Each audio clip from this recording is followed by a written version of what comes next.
તો હું VR live ચેનલને ધન્યવાદ કરું છું કે મને આજે આપના કાર્યક્રમમાં પાવર પ્લેમાં આમંત્રણ આપ્યું છે. બીજું અમારા જે એન્કર ભાઈ છે શ્રી મયુરભાઈ જાની, એમને મારા ધન્યવાદ છે. બાકી ભરતભાઈ રાજગોરજી સમીક્ષક છે અને ઉર્વિશ કંથારિયાજી જે મારી જેમ ભાજપના પ્રવક્તા છે તેમને મારા તરફથી નમસ્કાર. અને જે પણ કોઈક લોકો મારી વાત સાંભળી રહ્યા હોય એમને પણ મારા નમસ્કાર. હવે જે આજનો મુદ્દો છે કે રાહુલ ગાંધીએ જે ટ્વીટ કર્યું એના ઉપરનો આ એક મુદ્દો છે. વચ્ચે વચ્ચે વાત વેરફાઈ ગઈ, ટોપિક બદલાઈ ગયું, પરંતુ હું ટોપિક પર રહેવા માંગુ છું. અને ટોપિક એ હતું કે આખરે શું જરૂર પડી કે રાહુલ ગાંધીએ રાત્રે 2 વાગે 2 લીટીનો એક ટ્વીટ કર્યું. અને ટ્વીટ શું છે એ ઇંગ્લિશમાં છે, એ લગભગ તો બધાએ ઘણા લોકો સમજી ગયા છે, છતાં હું બતાવી દઉં છું કે apparently 2 in 1 didn't like my Chakravyuh speech. ED insider tell me a raid is being planned. Waiting with open arms with chai and biscuit. મતલબ રાહુલ ગાંધીએ કીધું છે કે ભાઈ મને એવા મારા સૂત્રોથી ખબર પડેલ છે કે કોઈક મને તમે કોઈક ઇન ધ સેન્સ કે ઈડી રેડ કરવાની છે, તો હું મારા હાથ ખુલ્લા રાખીને એમને સ્વાગત માટે ચાય અને બિસ્કિટ સાથે બેસવાનું છે. હવે પ્રશ્ન અહીંયા એવું છે કે આખરે રાત્રે 2 વાગે રાહુલ ગાંધીજીને ટ્વીટ કરવાની કેમ જરૂર પડી? જે નેતા પ્રતિપક્ષ છે, રાહુલ ગાંધીજી એક જનમાનસ છે, એક મહામાનવ મહાનાયક તરીકે ઉપસી આવ્યા છે. જ્યારે તેઓએ ભારત જોડો યાત્રા કરી, એ ત્યાર પછી ભારત જોડો ન્યાય યાત્રા કરી, અને હું સમજુ છું કે વિશ્વમાં જે રીતે એમણે ન્યાય યાત્રા કરી છે, પગપાળે ન્યાય યાત્રા કરી છે, કન્યાકુમારીથી કાશ્મીર સુધીની એટલી 6700 કિલોમીટર જેટલી યાત્રા પગપાળે આજ સુધી કોઈ વિશ્વના નેતાએ નથી કરી. હું માનું છું કે રાહુલ ગાંધીજી એક રાજકીય પરિવાર માંથી આવ્યા, પરંતુ રાજકીય પરિવારનો રંગ એમને નથી લાગ્યો, અને એ તો ઘરે ઘરે લોકોને રોડ રસ્તા ઉપર મળવાનું ચાલુ કરી દીધું. એટલે એમની તો એટલી ચાહના ઊભી થઈ ગઈ છે કે આજે એ બધા પોતાનો રાહુલ ગાંધીમાં એક વિશ્વાસ જોઈ રહ્યા છે, રાહુલ ગાંધીમાં એક ભવિષ્ય જોઈ રહ્યા છે. એટલે રાહુલ ગાંધીજીને કોઈ રાત્રે 2 વાગે કોઈ કારણ વગર ટ્વીટ કરવાનો કોઈ મતલબ જ નથી. અમને જે સૂત્રો છે એ જે પ્રિવિલેજ છે, ઇવન સુપ્રીમ કોર્ટ હોય કે હાઈકોર્ટ હોય કે કોર્ટ્સની જે પ્રોસિડિંગ્સ હોય છે એમાં પણ પ્રિવિલેજ આપવામાં આવે છે. જરૂરી નથી તમારા સોર્સ જાહેર જ કરો. એવા કેટલાક સુપ્રીમ ચુકાદાઓ કે જ્યાં અગર કોઈ વાદી કે પ્રતિવાદી પોતાની વાત મૂકતો હોય કે પેટિશનર પોતાની વાત મૂકતો હોય અને એની પાસે કંઈક માહિતી હોય, he or she can say કે this is from my internal sources, I have come to know. તો I have come to know ત્યારબાદ પછી જો એફિડેવિટ કરે છે તો એને માની લેવામાં આવે છે. તો એની સામે એવી વાત ના હોય કે ભાઈ સોર્સ લાવો ને ક્યાંથી લાવો. આખરે નેતા પ્રતિપક્ષ છે, સમજવાની પ્રયત્ન કરો. જ્યારે એ વિપક્ષના નેતા છે તો પછી એમની પાસે સોર્સ કેમ નહીં હોઈ શકે? એમના પર તો અધિકારીઓની અંદર હોઈ શકે ને ઓળખાણ. જ્યારે અમે એક નાના પ્રવક્તા તરીકે પણ આપની વચ્ચે બેઠા હોય તો પણ અમને ઘણા બધા લોકો જાણતા હોય છે, અમારા પણ ઘણા બધા સોર્સિસ હોય છે, અમને પણ ઘણું બધું ખબર પડતું હોય છે. તો પછી શું રાહુલ ગાંધીજીને નહીં ખબર હોય? અને હવે હું વાત કરું છું ઈડીની. જ્યારે ઈડીનો ઇતિહાસ જોઈ લો, જ્યારથી ઈડીનો મતલબ 2014 થી ક્યારે ને કેવી રીતે ઉપયોગ કરવામાં આવ્યું છે આપણે સૌ જાણીએ છીએ. જ્યારે કોઈને ભ્રષ્ટાચારમાં ફસાવવું હોય તો ઈડીની નોટિસ આપો, માણસ પોતે જાતે ચાલીને પછી તમારા ભારતીય જનતા પાર્ટીની વોશિંગ મશીનમાં ધોવાઈને ચોખ્ખો થઈ જશે. તો એવી રીતે ઈડીના 95% કેસીસ જે ઈડીએ નોટિસો આપી છે કાં તો કેસો કર્યા છે, એમાં પણ ઓનલી 25% પણ કન્વિક્ટ થયા નથી. તો ઈડી નો ઇતિહાસ જ એવો છે. એટલે ઈડી પોતાના માલિકોને કયા, ભલે આપણે કહીએ છીએ સંવૈધાનિક સંસ્થા છે, પરંતુ શું એ પોતાની સંવૈધાનિક સંસ્થાઓની જવાબદારી પોતે દેશના જે લોકતંત્ર છે એને બચાવવા માટે કરી રહી છે કે પછી લોકતંત્રને ખતમ કરવા માટે કરી રહી છે? આવા કેટલાય દાખલા છે. તાજેતરનું ઇલેક્શન પહેલા જે સોરેનજી જે કે આદિવાસી ઝારખંડના મુખ્યમંત્રી, એમને એક બહુ મોટી જમીનના એમાં ફસાવવામાં આવ્યા, અને પછી જ્યારે જામીન મૂકવામાં આવી 100 કરોડની વાત કરી હતી, જ્યારે પોતે ઈડીએ પહેલા 100 કરોડની વાત કરી અને પછી 1 કરોડની ચાર્જશીટ કરી. ત્યારે એ કહેવાનું મારું મતલબ એટલું જ છે કે ઈડી ફક્ત ફક્ત વિરોધ પક્ષના નેતાઓને ડરાવવા માટે, ધમકાવવા માટે, એમને કાં તો પોતાની તરફ જબરજસ્તી ડરાઈને લઈ લેવા માટે આવી નોટિસો આપે છે અને ઈડીનો દુરુપયોગ થઈ રહ્યો છે. બધાએ જોયું છે, બધા જોઈ રહ્યા છે. આપણે લોકો કોઈ એવા નથી કે હવે સમજતા નથી, બધા લોકો સમજી રહ્યા છે કે ઈડીને કેવી રીતે દુરુપયોગ થાય છે. તો 2 વાગે જો કદાચ 2 વાગે જો રાહુલ ગાંધીજી કીધું છે તો એમને સોચ પ્રમાણે સાચું જ કીધું હોય છે અને ઈડી આવી શકે છે. એનું કારણ એટલું છે કે જે આપણા વડાપ્રધાન માન્ય શ્રી મોદી સાહેબ છે, એ લોકો એમને નથી ગમતું કે રાહુલ ગાંધીજી સંસદમાં બેસે. હવે જ્યારે રાહુલ ગાંધીજીએ 2023માં પોતે હિન્ડનબર્ગની રિપોર્ટ આવ્યા પછી જીપીસીની માંગણી કરી અને એક ફોટો બતાવ્યો જેની અંદર વડાપ્રધાનજી અને અડવાણી બેઠા હતા, ખૂબ જ રમૂજી મૂડમાં બેઠા હતા, ત્યારે તાત્કાલિક આનંદ ફાનંદમાં સુરતનો કેસ જેના ઉપર સ્ટે હતો હાઈકોર્ટમાં, પોતે પેટિશનરે હાઈકોર્ટમાં જઈને પોતાના કેસમાંથી સ્ટે હટાવ્યો. સુરતનો કેસ ચાલ્યો, ફટાફટ મહિનાની અંદર તો ચુકાદો આવ્યો અને એમને 2 વર્ષની સજા થઈ, મેક્સિમમ સજા. અને મેક્સિમમ સજા થયા પછી હાઈકોર્ટમાં આવ્યો. હાઈકોર્ટમાં પણ 165 પાનાનું જજમેન્ટ તો આપ્યું, પરંતુ જજમેન્ટમાં એક કારણ ના આપ્યું કે આખરે 2 વર્ષની સજા કરવાનું કારણ શું. છેવટે એમને સુપ્રીમ કોર્ટમાં જવું પડ્યું અને એ વચ્ચે રાહુલ ગાંધીજીની સદસ્યતા 24 કલાકની અંદર એમની સદસ્યતા ગઈ. 7 દિવસની અંદર એમનો બંગલો છીનવી લેવામાં આવ્યો. કહેવાનું મારું એટલું જ તાત્પર્ય છે કે કોઈ પણ સંજોગ મોદી સાહેબ પ્રતિપક્ષ નેતા માનનીય શ્રી રાહુલ ગાંધીજીને સંસદમાં બોલવા દેવા માંગતા નથી અને જ્યારે બોલે છે તો એમના માઇક બંધ કરી દિયા કરે છે. તો હવે પરિસ્થિતિ એ છે કે ઈડી હોઈ શકે, કોઈ નવાઈ નથી. આગળ જો ઈડી રાહુલ ગાંધીજીને પણ પોતાના નોટિસ અને પછી પોતાને આપીને એમને અરેસ્ટ ના કરી શકે છે, કારણ કે ઈડી પોતાની સત્તાનો દુરુપયોગ કરી રહી છે. અને મારે તો એટલું જ કહેવું છે કે સૌના દિવસ આવે છે.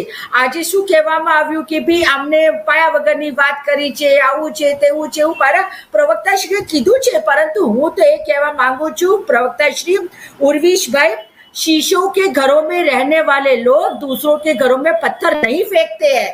એટલે તમે રાહુલ ગાંધીજી ઉપર આંગળી કરો છો તો 4 આંગળી તમારા ઉપર જ છે. હું તમને ગણાવું કે આપણા પ્રધાનમંત્રી નરેન્દ્ર મોદી સાહેબે કેટલા એવા નિવેદનો કર્યા છે કે પાયા વિહોણા છે, જે નિવેદનોના કોઈ અર્થ જ નથી. અને પોતે પણ તો પ્રાઇમ મિનિસ્ટર છે, સંવૈધાનિક પોસ્ટ ઉપર છે. એમણે શું કહ્યું હતું કે 2 કરોડ નોકરી આપીશું. દર વર્ષે ક્યાં ગઈ 2 કરોડ નોકરીઓ? એમણે શું કહ્યું હતું કે ભાઈ જ્યારે હું નોટબંધી લાવું છું તો બધાના ખાતામાં 15 લાખ રૂપિયા આવશે, ભ્રષ્ટાચાર દૂર થશે, આતંકવાદ દૂર થશે. ક્યાં ગયું? અને પોતે પ્રાઇમ મિનિસ્ટર થઈને કાશ્મીર ફાઇલ જેવી ફિલ્મોને પ્રમોટ કરે, એ તે કઈ સારું લાગે છે પ્રાઇમ મિનિસ્ટર થઈને? અને એક બાજુ પ્રાઇમ મિનિસ્ટર થઈને કહે છે કે ભાઈ જો एनसीपी है कि मोस्ट करप्ट पार्टी है, नेशनलिस्ट करप्ट पार्टी. અને એ જ એનસીપી ના અજીત પવારને બીજા ત્રીજા દિવસે પોતે પોતાની પાર્ટીમાં લઈ લે છે. 70,000 કરોડનો આરોપ લગાવ્યો હતો. તો એ 70,000 કરોડના ભ્રષ્ટાચારી માણસને જ્યારે એક પ્રધાનમંત્રી તરીકેના વ્યક્તિ પોતાની પાર્ટીમાં સમાવી લે છે તો એમને શું કહેવાય? બેજવાબદાર કહેવાય કે પછી એમને એવું કહેવાય કે હા ભાઈ એ તો એ કરે તો લીલા અને અમે કરે તો ભવાઈ? આ તો એવી વાત થઈ છે. તો મારે તો અહીંયા એ જ કહેવાનું છે કે ઈડી ગમે તે કરી શકે છે, ગમે તે ક્ષણે કરી શકે છે. રાહુલ ગાંધીજીની આવાજ દબાવવા માટે ગમે તે કરી શકે છે, પરંતુ રાહુલ ગાંધીજીએ આખા દેશને એક મેસેજ આપ્યું છે, ડરો મત. એ પોતે ડરતા નથી, પોતાના કાર્યકર્તાઓને કીધું છે ડરો મત, અને આખા દેશને કીધું છે ડરો મત.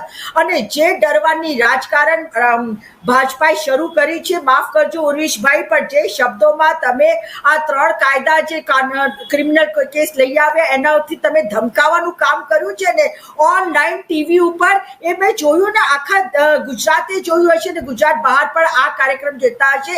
એમને ખ્યાલ આવ્યો હશે કે તમે આ જે ક્રિમિનલ કાયદાઓ લાવ્યા રહ્યા છે એ ફક્ત ને ફક્ત ભારત દેશની પ્રજાને ડરાવવા માટે, ધમકાવવા માટે, અને આ એક હિટલરશાહી કાયદાઓ છે. અને તમારી પોતાની ભાષાથી આ પ્રતીત થઈ ગયું છે કે તમે ભારત દેશની જનતાને ડરાવવા માંગો છો. તમે એક બાજુ તો જ્યારે સુપ્રીમ કોર્ટે 124 ની જે કલમ છે એ હટાવી દીધી સેડિશનની, અને ત્યાર પછી તમે 153 ની કલમ લઈ આવો છો, 100 નંબરની કલમ લઈ આવો છો. તો કહેવાનો મતલબ કે તમે ભારતની જે પ્રજા છે, જે જનતા છે, જે ગરીબ છે, એને લોહી ચૂસવા માંગો છો, એને ડરાઈ દેવા માંગો છો, એને ગભરાઈ દેવા માંગો છો. કોઈ તમારી સામે અવાજ કરે એટલે તમે એને ડરાવવા માંગો છો.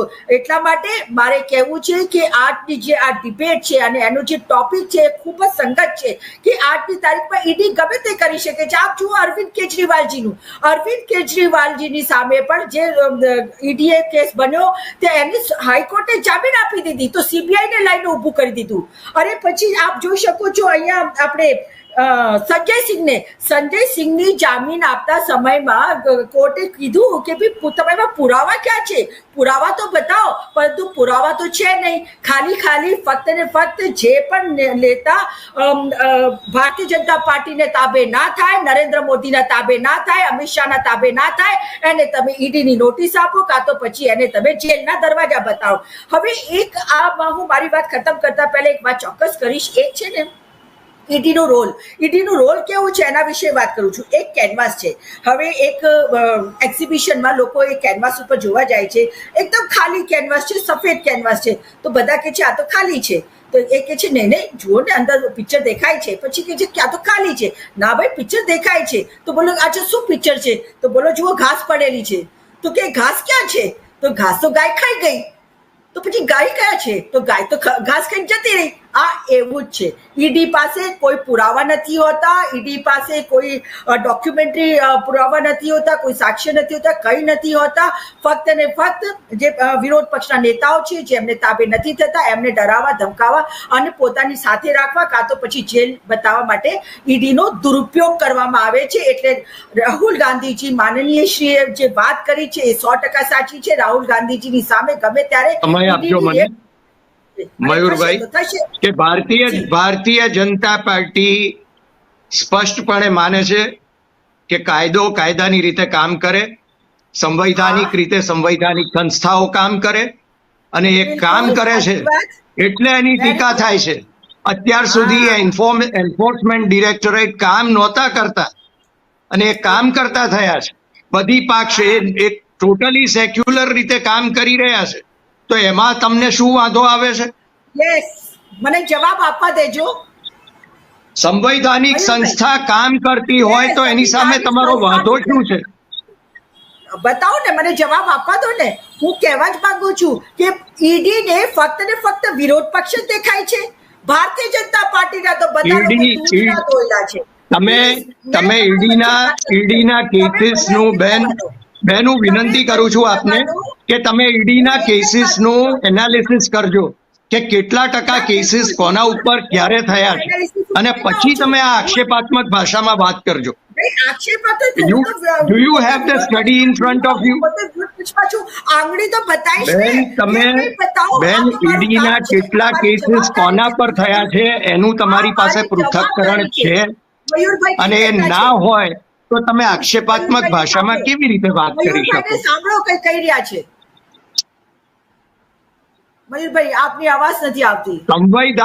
સંવૈધાનિક રીતે ઈડીએ કેટલા લોકોની સામે કેસ કર્યા છે એ તમને માહિતી છે હોય તો તમે રજૂ કરો. તમે એમ જ કહો છો કે માત્ર કોંગ્રેસને માટે ઈડી બનાવી છે એવું માનો છો તમે? ઓફકોર્સ તમે વિરોધ પક્ષ માટે બનાવી છે. અત્યારે એનો ઉપયોગ અને દુરુપયોગ કરી રહ્યા છો. એનીવે સ્વાયત્ત સંસ્થા છે, સંવૈધાનિક સંસ્થા છે બેન. વિનંતી કરું છું મયુરભાઈ, સત્તામાં 30 વર્ષથી ભાજપ બેઠી છે. 30 વર્ષનો સમયગાળો ઓછો નથી હોતો. એક બાળક જન્મ લઈ 30 વર્ષનો જવાન બની જાય છે. મારે તો છેલ્લે એક જ વાત કરવાની છે, પછી હું મારી વાત પૂરી કરીશ અને કદાચ હું લીવ થઈ જઈશ. મયુરભાઈ એક જ મિનિટ, ઈડી નો મતલબ શું છે? અત્યારે હું આપને એક ડેફિનેશન આપું. જ્યારે અમારા સમયમાં એક શોલે પિક્ચર આવી હતી, કદાચ આપે જોયું હશે ને બધાએ જોયું હશે. આ પેનલમાં બેઠેલા તો બધાએ જોયું હશે. શોલે પિક્ચરમાં શું કહેતા, બેટા સો જા નહીં તો ગબ્બર આ જાયેગા. યાદ છે ડાયલોગ? બેટા સો જા નહીં તો ગબ્બર આ જાયેગા. બસ હવે આ પરિસ્થિતિ આજની તારીખમાં છે. ઈડી ના નામથી ચૂપ હો જા નહીં તો ઈડી આ જાયેગા. બસ આ કહીને હું મારી વાત પૂરી કરું છું. ખૂબ ખૂબ ધન્યવાદ.